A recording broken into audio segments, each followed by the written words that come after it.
Hey, everybody, and welcome to another episode of The Raad Life. The one positive thing that I have experienced during this coronavirus crisis with having to slow down and have the time to actually kind of just read and engage in things is it's given me an opportunity to meet some new people, make, forge new friendships and connections that are really meaningful. And it's interesting because I think part of it has been because there hasn't been like sort of this glossy uh, pretense component to it. So one of the gentlemen that I actually asked to be on the show, and he graciously accepted, a gentleman by the name of Ian Jones, and he's from BGI Group in Canada, and they are real estate developers in Canada. They've been in the industry for a long time. They used to build as well as develop. Now they just develop and then they contract out.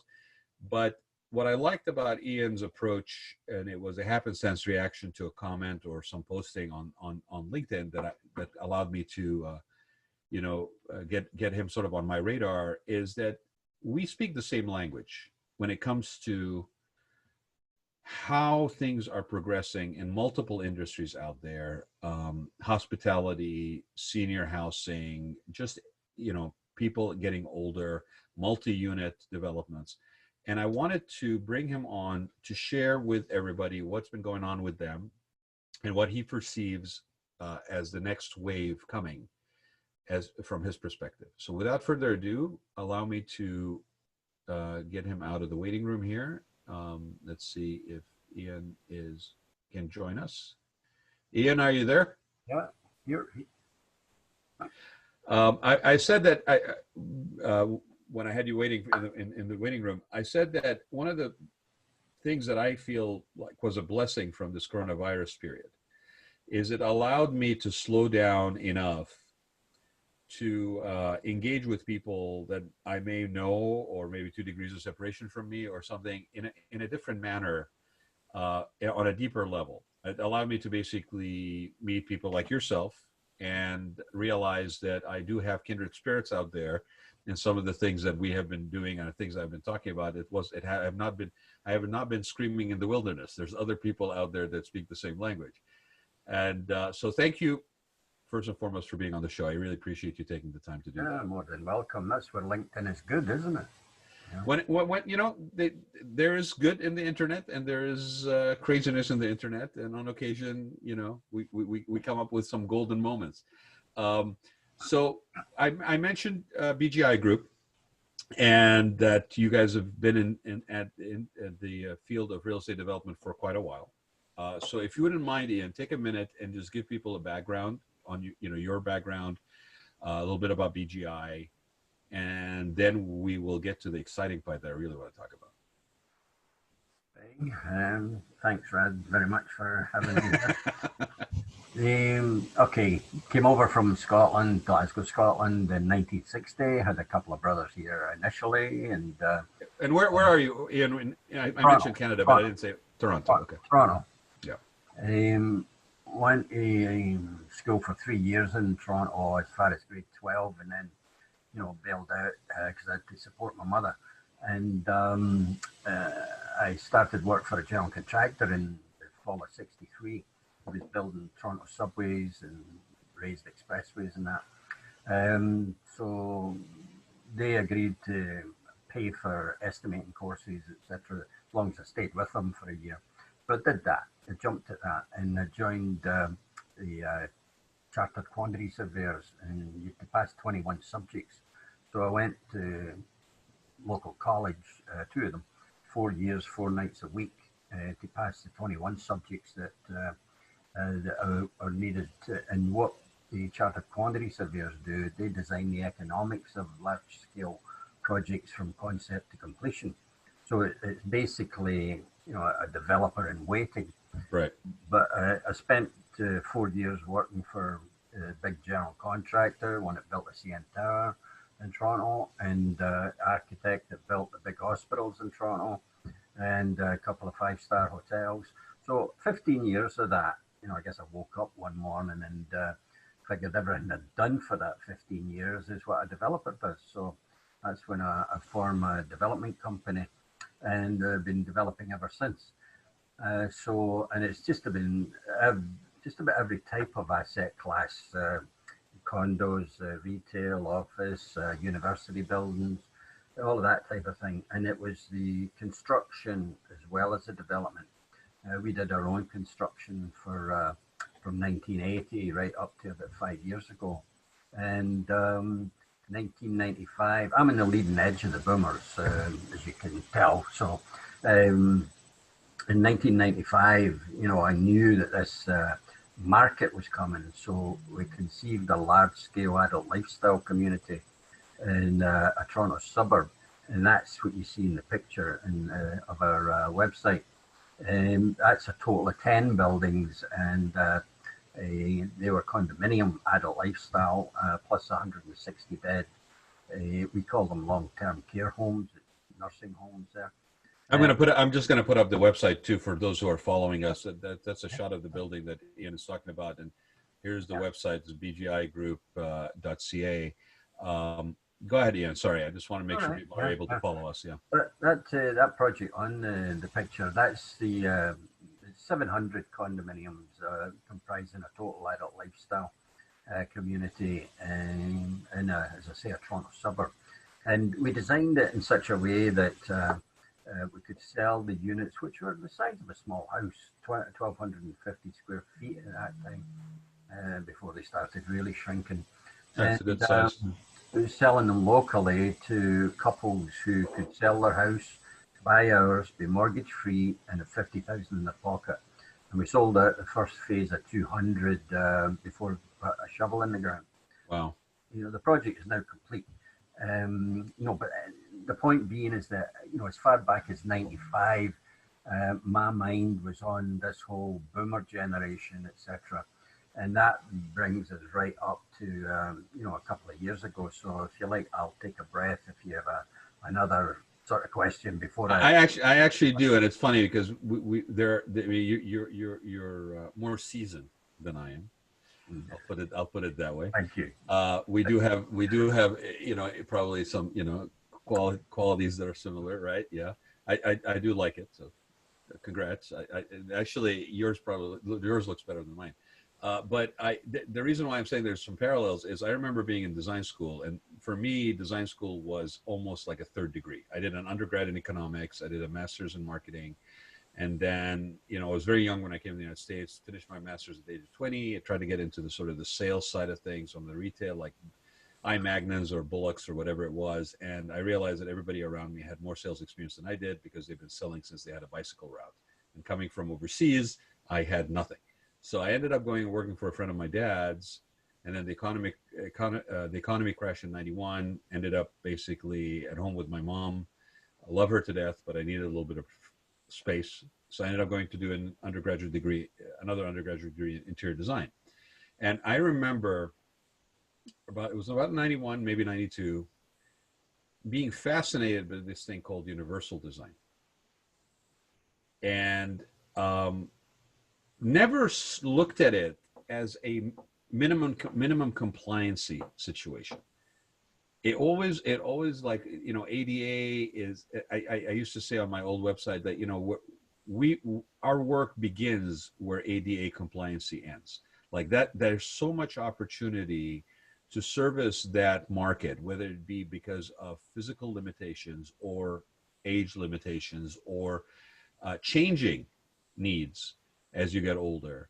And so I have to tell you, my friend, if in 95 you basically focused on this and you were doing this in Canada, that was very, very, what do they call those people? Early adapters, visionaries. Yes, no, yeah, you can call yourself that. Absolutely, I'll call you that. The question I have for you on this building is, and back then, because that's very impressive to sell that many units before you have put a shovel in the ground. What was the appeal? What do you think the appeal was for those people who are selling those single-family homes and looking to move into something like this? Well, again, the generation that I was aiming at, and I had a pretty hefty budget. It was about $800,000 to, as a marketing budget for the first phase. After that, it more or less sold itself. But but basically, the whole thing got right back to not only the design of the buildings and some people would say it could be better than they look, but what they were was functional. They were priced right. They had the space of a lot of the old 50s bungalows that these people were coming out of, etc. And by that time, most of them mortgage free. So the whole thing was a formula, of Yeah. and our byline, frankly, is BGI seeks to achieve a perfect balance of aesthetics, economy, and market appeal. And we tacked on with a deep regard No, for no, no. And the environment. reason I asked the question, Ian, is because I'm trying to set a benchmark that this is 1995.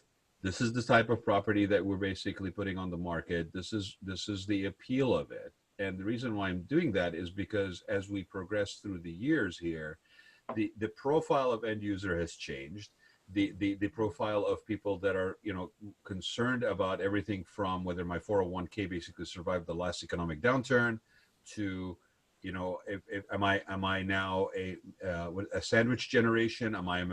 Do I have a multi-generational household? Am I taking care of somebody like a surviving parent as well as having kids on the other side?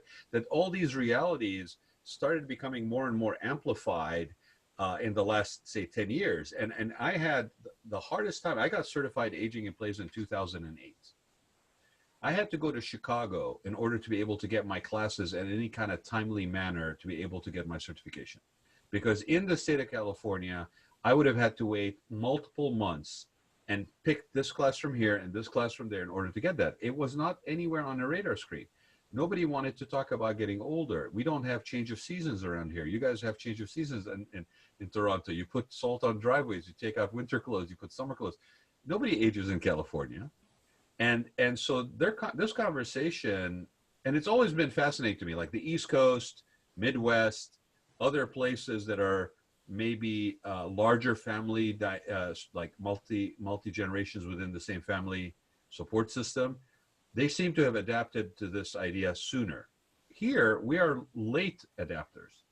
And so it's wonderful to be able to talk to you, to see somebody who's been involved in this since 95, how you have seen this change.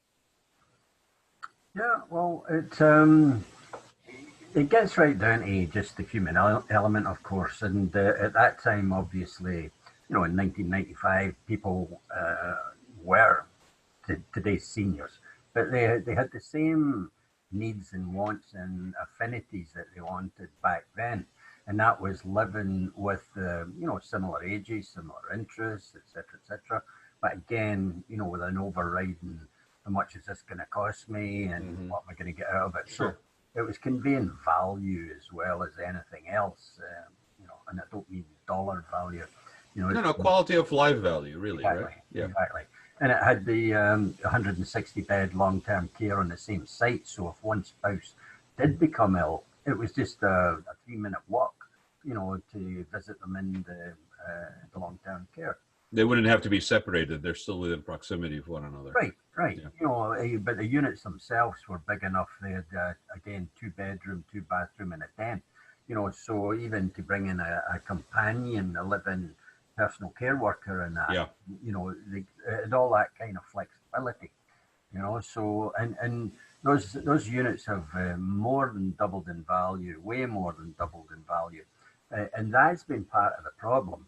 Because today, like people just can't afford what's out there, and Right. I'm more or less transitioning a little, and we maybe should cover it separately. But the 4 to 5 thousand a month stuff these days, or to be 2 or 10 years on a waiting list for affordable apartments, those are the two areas that the today's seniors and aging boomers have. Mm-hmm. There's nothing in between. Somebody in the US gave it the name. I think it was NIC, the Forgotten Middle. And Mm-hmm. that's exactly what there's millions of them. So Mm-hmm. from a development point of view, that's what we are going to be aiming at.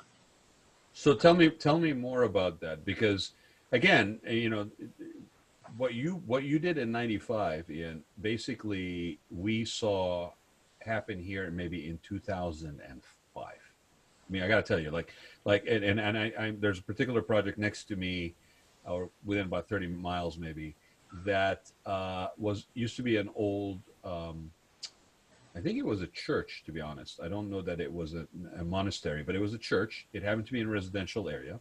So the zoning allowed it to actually be developed into something other than residential. And that's what they did. They did multi levels of care.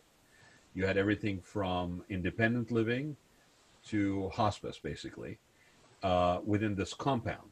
It wasn't all one building.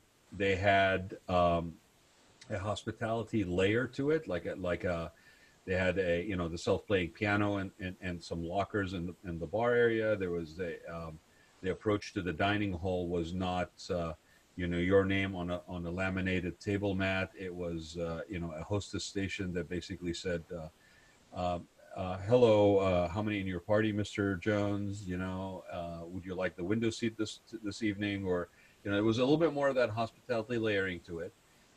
Their craft classes and things of that nature were done in a little bit more of almost like I would call it a city plaza feel, like multiple storefront kind of vibes. But it was a quality of life, and that is unfortunately, I got to tell you, around here, I thought within what was that, almost 15 years ago, 16 years ago, I thought I was going to see this on every corner. I thought this was going to be the model that everybody was going to basically follow. Well, yes, of course. But I also know from being in the hospitality field that nobody ever gave me $200 a square foot to put in a Ritz-Carlton. I mean, for finishes. So there are smart ways. You know this. You're smiling. You're grinning from ear to ear. There's creative, smart ways of doing something, and there's expensive ways of doing something. But I even on a lesser degree of implementation, I thought some of these things were going to be more part and parcel of what gets developed. And I got to tell you, unfortunately, I have not seen it happen in our area. So yes, you're right. I mean, this is probably a big reason why. But I've also seen, for the last, 45 days, 60 days, I've seen hotels at 80% non-capacity. Okay, I've seen hotels feel creative and smart for selling their rooms by the hour for people to get out of their house and go work there and then sanitize them and sell them again. So I am hopeful that maybe we are in a period right now that we're more susceptible or receptive to doing things differently. So I've set you up. So how are we going to do things differently? Okay, well, it would have been what I'm going to be talking about, and now it's almost as if I could have thought it up 3 weeks ago after COVID arrived, and basically, hey, we got to do something different here, because nothing's working, and it's not going to be working for at least the near future, 1 to 2 years climbing back out of this. So, but thankfully, that 1995 project, that basically sowed the seeds, and it was an aging in place, but it didn't have services. It had third-party services, if you want them, and use your rotary dial phone at that time or whatever it was, So basically, but it sowed the seeds of what the boomer generation, would probably want, and that's where I draw a definite line between, as I said, today's seniors. God bless them. They've been through the mill. A lot of them were in the 40s. The war to a lesser extent. But basically with that boomer mentality, the boomer mentality basically came to its own in the 60s. And I was 15 in 1960 and I was 25 in 1970. I saw the Beatles live, for goodness sake. The last thing I want to be doing is sitting in an institutional type dining room, right, getting lunch at 12, dinner at 5. And if it's Tuesday, it must be salmon we're having today. Boomers. I mean, you get to look forward to that every week. Boomers don't want to know about that. Some of them are even running marathons. It's not me, but marathons and living longer, healthier lives, etc. So, when you combine that current lifestyle, and it's not all, I'm generalizing, obviously, but when you combine that with what's out there right now, which is the 2 to 10 year waiting list. I think it's even longer than that in DC, but and on the other side of the scale, you get the 46,000 a month, and there's nothing in between, So just from a development point of view, you know, and the natural, that is something that's like a developer's dream. But you have to do it and do it correctly. So we, you know, we'll draw the curtain back a bit, you know, and what we're basically doing is an apartment building with enhanced management, you know, feeling like a hotel. Yeah. You know, not with the staff of a hotel, not with the food and beverage. These are individual units, you know, the Golden Girls type of thing. Yeah. And by doing all of that, you know, we can come in at 1,300 a month. You know, so that's just going to be the giant attraction. So just like the project in the 90s, you just take the model, make it as best you can for the least amount of money that you can as a developer, but still comes off, you know, like a really good quality building. Yeah. Ours won't be that much different from the retirement homes that you see today, but it won't have nurses and PSWs and doctors walking the halls, etc. As a matter of fact, now that telehealth is taking, you know, a front line. Especially with the last couple of weeks. So I mean, yeah. so that's what we're doing now. You know, like thankfully we're not into the ground yet, and we don't have unforgivable concrete in place. So we're taking a look at all of these things and webinars and all the rest of it, and making these as pandemic proofing as we can.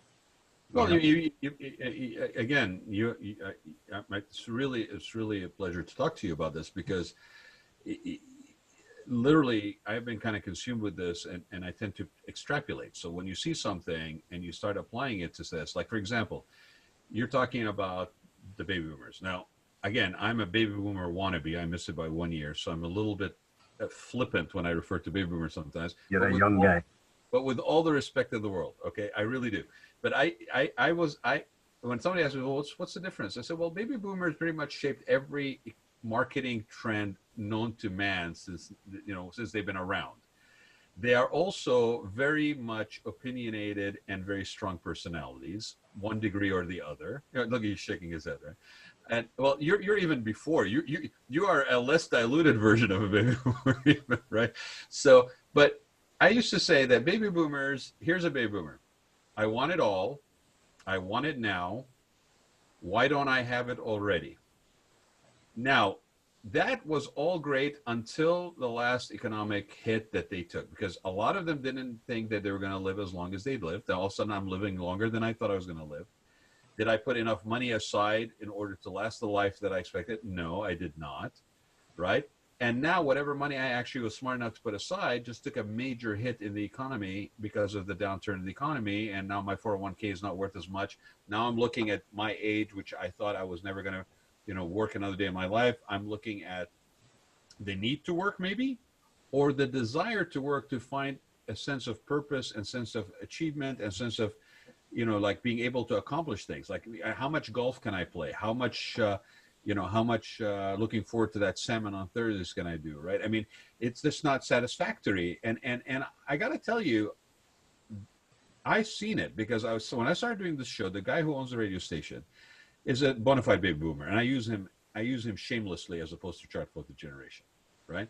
And I saw him go from being almost like he was very imaginative in reinventing himself after the economic downturn by setting up the radio station and doing what he did when he was in college in the University of Michigan by running a radio station. He was now doing a podcast station basically and enjoying himself like he was in college. It turned out making more money than he did when he was repping products and companies. And yet there was a little bit of a hit that his spirit as a baby boomer had taken. And what I saw happen more recently is a baby boomer who basically has regained his spirit as a baby boomer, his fighting spirit as a baby boomer, because he got pissed off, because he got angry, he got upset that there isn't stuff, there should be stuff, and I'm mad as hell, and I'm not going to take it anymore. Okay, and I looked at that and I said, good for you. Here's the baby boomer spirit. Now, how is that going to manifest itself?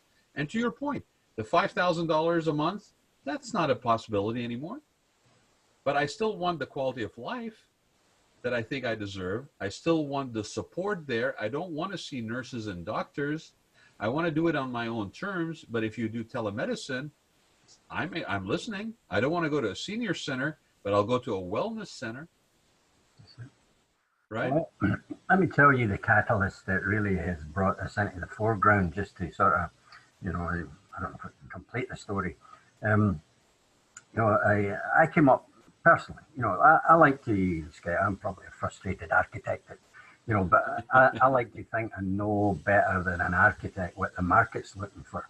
So Yeah, we basically, sketch out what it is we want to build, and we know how much it's going to cost, and blah blah blah. So all of those goodies, we then retain a local architect because we need them for the construction use drawings, etc. sure. So basically, and we just say, hi, here, take this, make it better, or do what I'm giving you.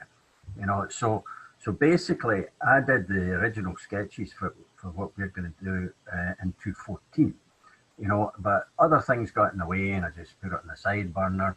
But about 3 years ago, my brother, who I loved dearly and worked with me for 40 years, he had a quadruple bypass, and Mm, he was stuck in a hospital for 9 months. And his wife and doctor, decided, although his mind was as clear as a bell, that he should go into a retirement home.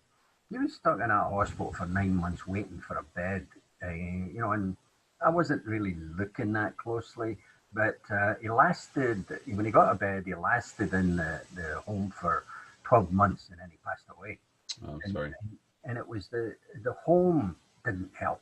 Right. You kept feeding him medication. I'm not a doctor, I'm not going to comment, but I mean, I just noticed the decline. And Mhm. every week when I visited him, when I walked in that door, there was about 30 seniors on each side, all sitting in chairs or wheelchairs looking at the floor. And when I left an hour later, the same seniors were looking at the same floor.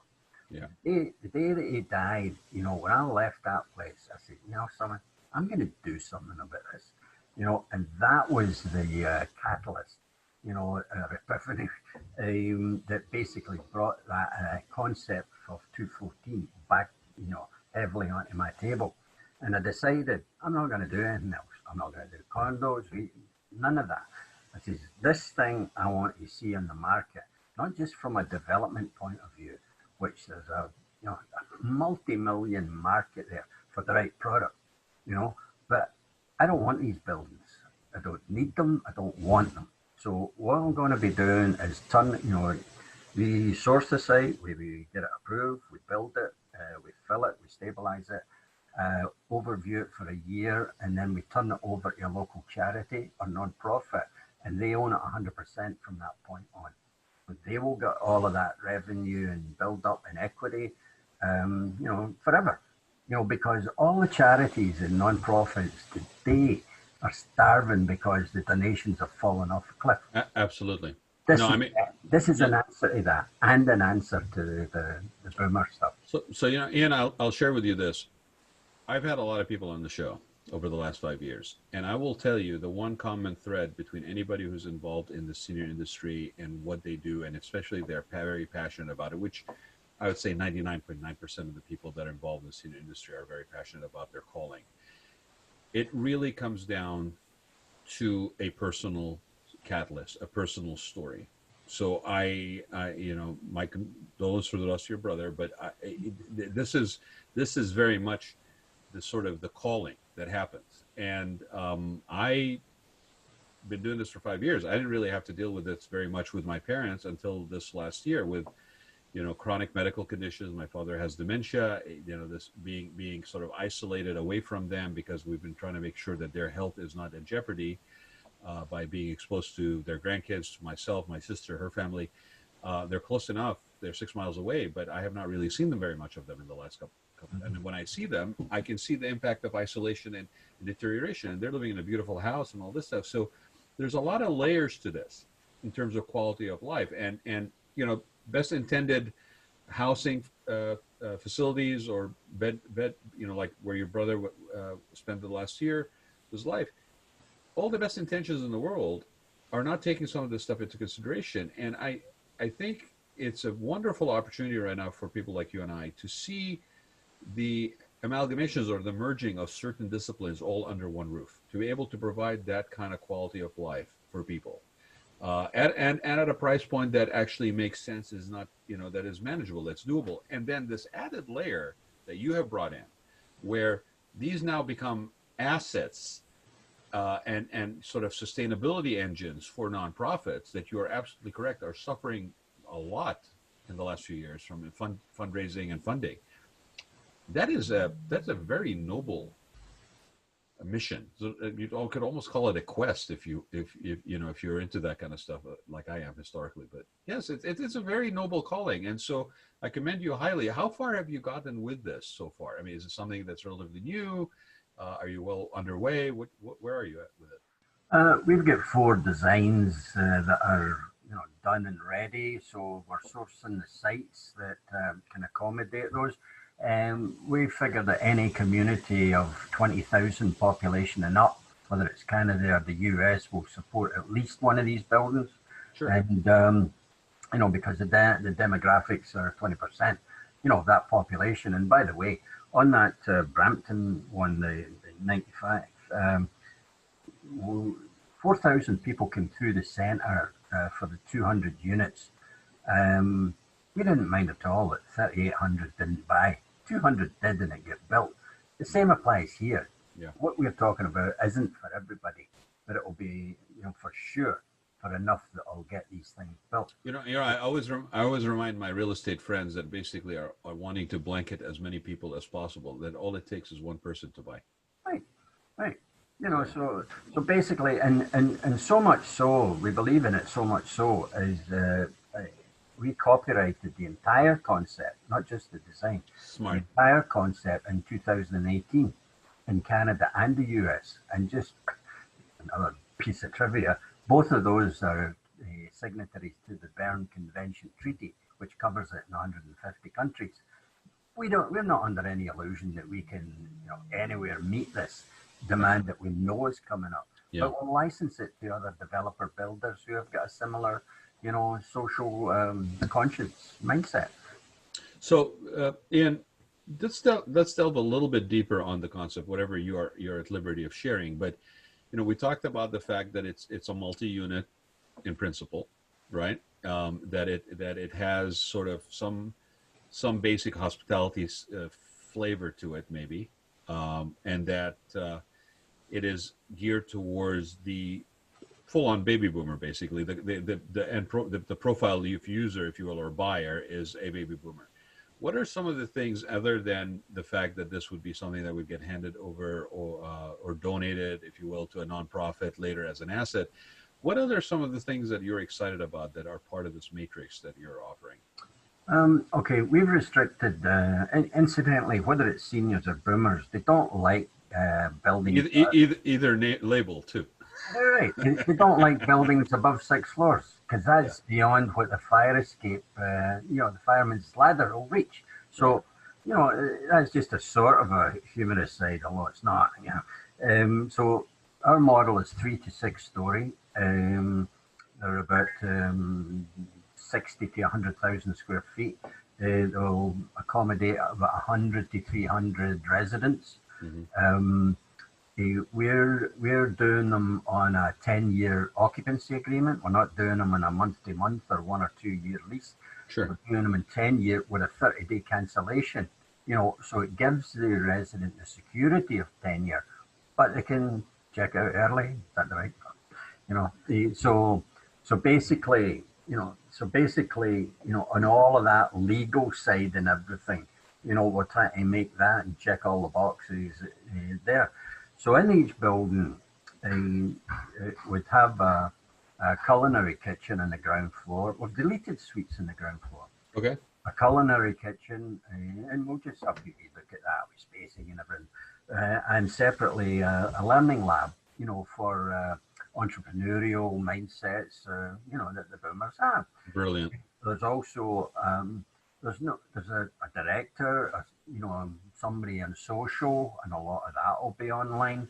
But the main thing is there'll be 3 concierges, each on an 8-hour basis. So there'll be somebody in the building all the time, and whether they want a doctor call or whatever, If they don't feel comfortable doing it through telehealth, then it's just calling down to the concierge who'll do it. So the interiors of the building are going to be similar to your mid-range hotel, nowhere near luxury. Yeah, I call them adequate, finishes.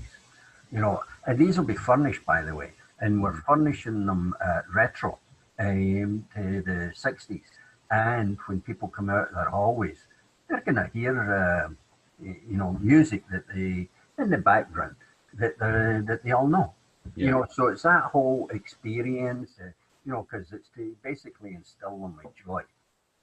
And Well, that, I think also the height that you're going for 3-story or 5-story, it makes that a applicable model in a lot more areas, a lot more literal geographical areas, like, whether it's an urban situation or it's a suburban situation or it's a destination location. I mean, it opens up, especially at a 3-story level, it opens up a lot of possibility, excuse me, versus like try to do a multi-story, 10 stories or higher. That's, start hitting restrictions and guidelines and all this stuff, especially in the case of this product and the market that it's looking to serve.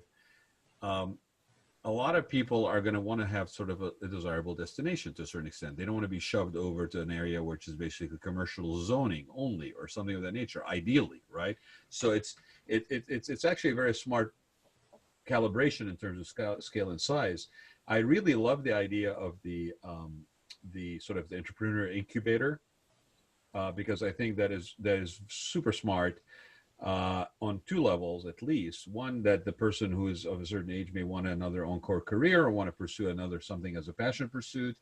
It also allows you to basically channel all that skill set that is built into your tenants in terms of expertise, almost like, ex CEOs and people that have all that brain wealth that can be shared. And it allows actually for that building to cross over into multiple generations. You could literally have that coaching where it's channeling the talent of the people that are residing there that are maybe of a baby boomer age.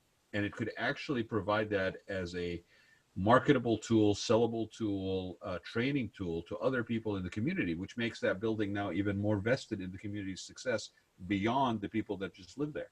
They become an integral part of the community. what you're describing is it's fine for visitations. Because if these are freestanding, they're on 1 to 2 acres. If it's larger than that, like a 2 to 10 acre, we'll still do it. But there might only be one of these buildings, and the rest of them will be adult bungalows, that type of thing. That's the 1995 project, 24 bungalows as part of it, just for a wider range of product.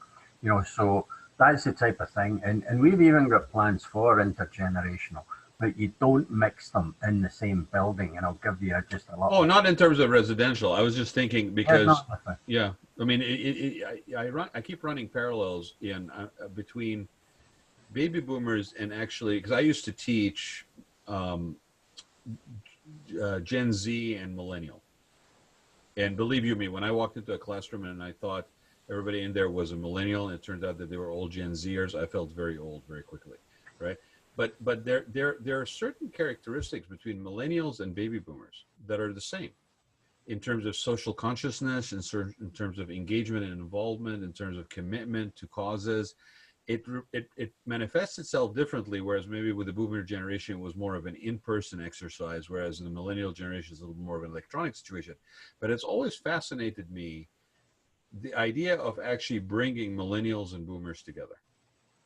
So forget me, forget the Gen Xers that I am, right, that bridge generation, but I see so much parallels that there's a part of me that always wonders, like, is there a wealth of knowledge that is transferable between grandparent generation and grandkid generation that actually is such value that we are not really encouraging or amplifying that? Yeah, it's untapped.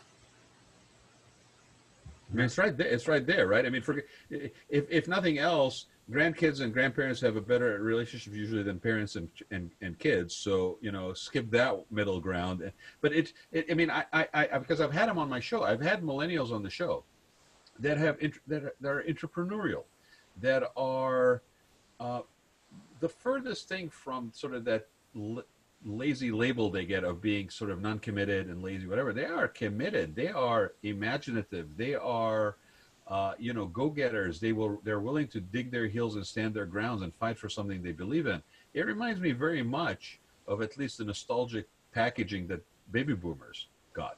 Mm, mm, mm.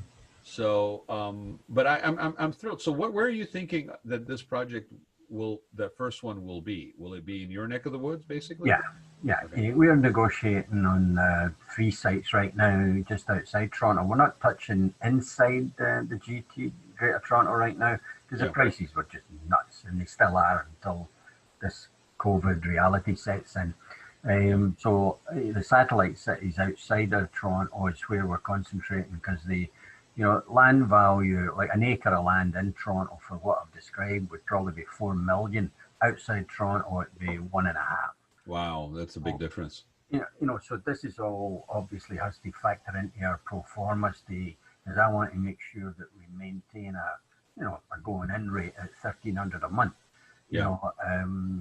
And there will be a range, by the way. There's one bedroom, 2 bedroom, 3 bedroom, and 4 bedroom. Oh. And the 3 and 4 obviously is for, the sharing, and that'll be part of the market. So basically Southern Ontario first, but we were up until a couple of months ago and negotiating seriously for a good parcel on the Detroit River, at Detroit. Because Detroit was coming back really well. Yeah, and there's a lot of opportunities for those who are willing to grab it right now. But unfortunately, it's one of the hot spots right now. So that's just on very much on the side burner. I love Dallas. I've been there like 26 times between 204 and 207. There's some stuff going there. So, that's anywhere in the Eastern Seaboard. And we've got the feelers out already for the right kind of sites. We won't touch a rezoning because of the extra time. It's zoned for multifamily and we can use it. I mentioned to you the project that I was working on. I don't want to really mention it on the air here because we're under an NDA, but I will share with you the area. That might be something you may want to look at, interestingly enough, because I think you're right. I mean, it's all a matter of timing when it comes to your business, as far as purchasing or acquisition. And yeah, Detroit maybe 3 years ago, 4 years ago, when it was still sort of a little bit under the radar screen. But yes, it's a hot place. I mean, Atlanta. I remember Atlanta in '98, right after the Olympics. There was a window there, and then it just exploded. But I mean, I'm glad to hear that you guys are looking at opportunities in the United States to do this as well, because I think definitely the market could use it big time. Well, this falls under the category of non-profit housing, which HUD still wants. They've got the programs for it. So, and we bring 100% of the financing to the table, whether it's, a HUD loan of 75%, we bring the other 25%. And we just make room for, about $500,000 of third-party equity if somebody wants to invest in it, because of what it is. They're just a passive third-party right stuff. So are you partnering, or are you engaging with these nonprofits in discussion and sort of, if you will, if the word is appropriate, partnering from the early stages, or is this something that you later then engage in? The ideal is up front.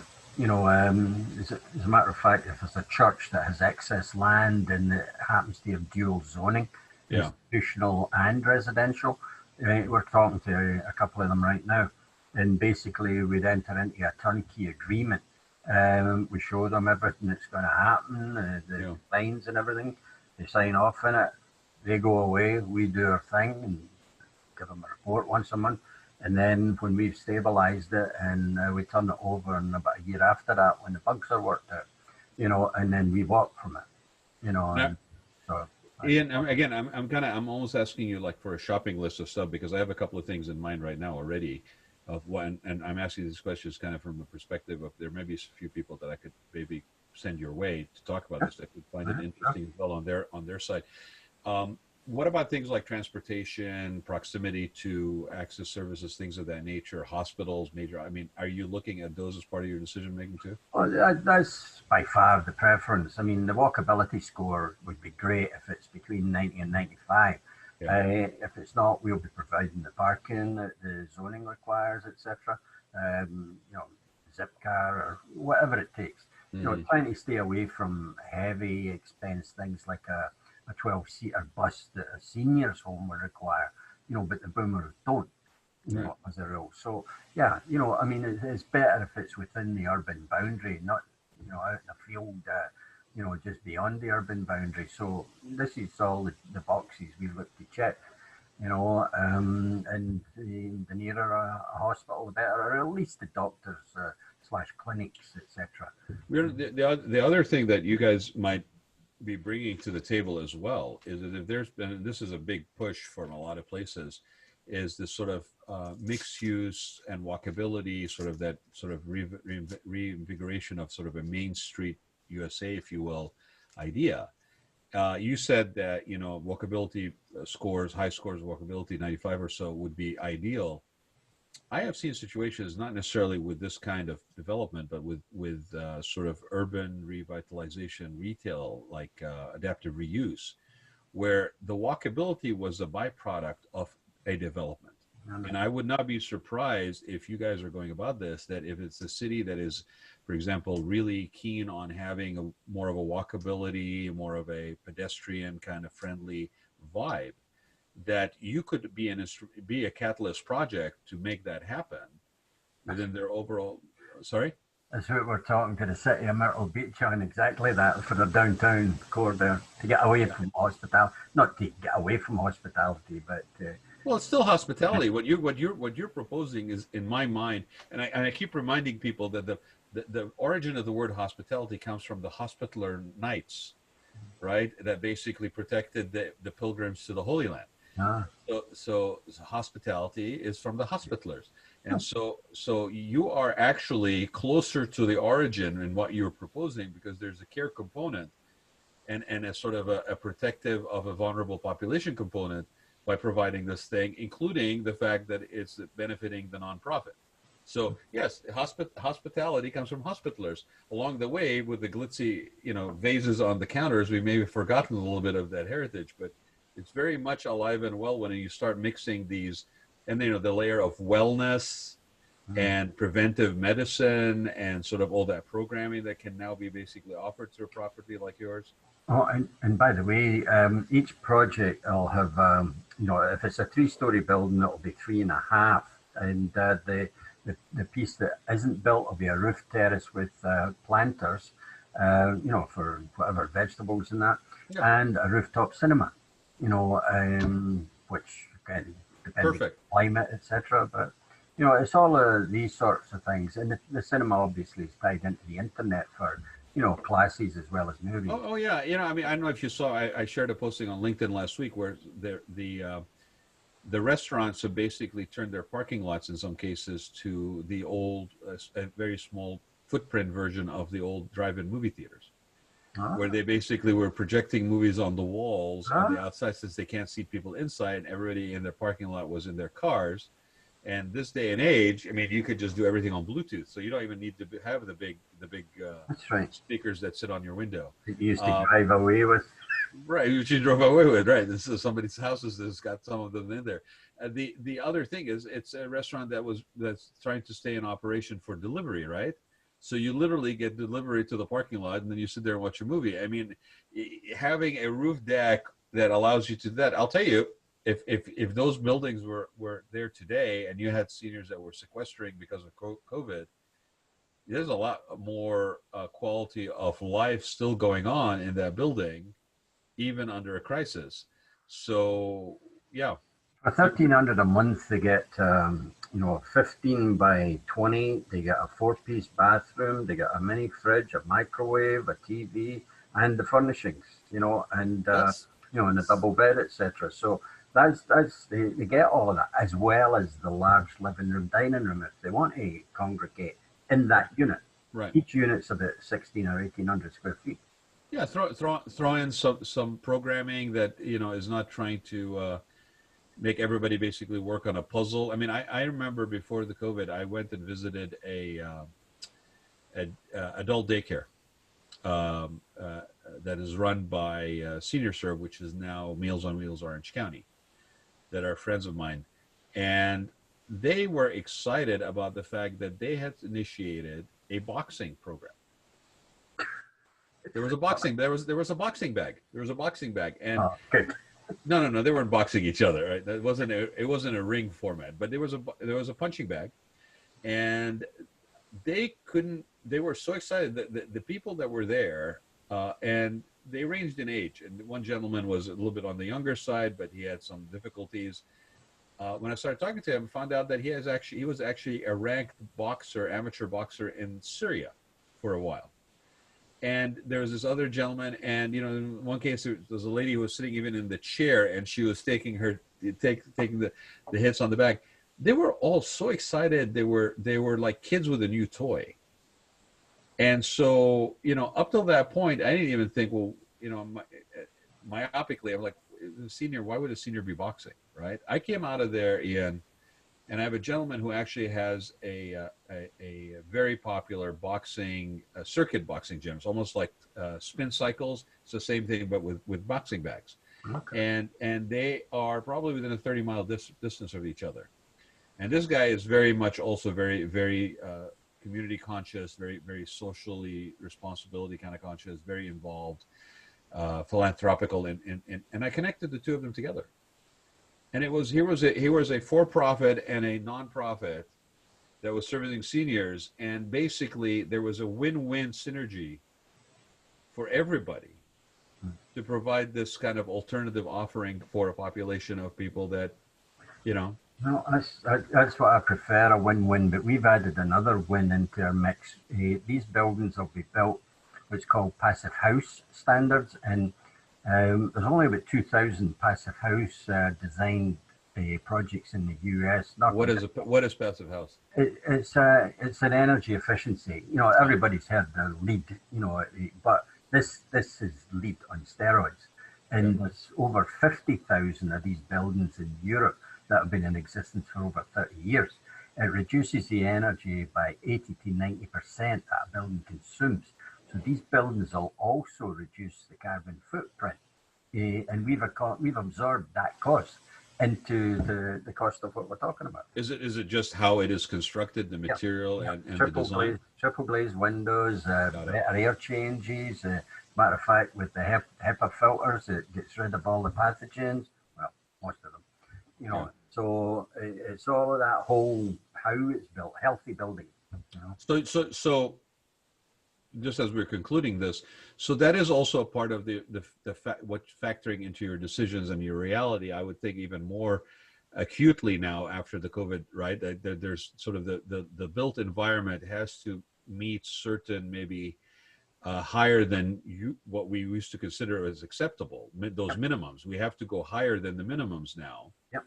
In our built environments, right?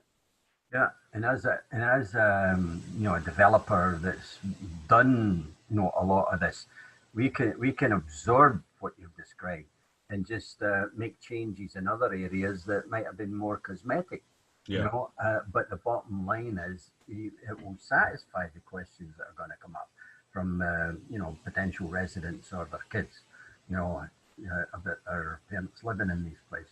Well, because I would think that you're still asking whether it's $1,300 a month or $5,000 a month. When it comes to health and quality, and you and I talked about this before we got on the air together here live, is that you're spending a lot of time indoors, so your environment that you're spending time in has to be at the very least reassuring to you that it's safe, that it's as safe as could be, right. Especially if.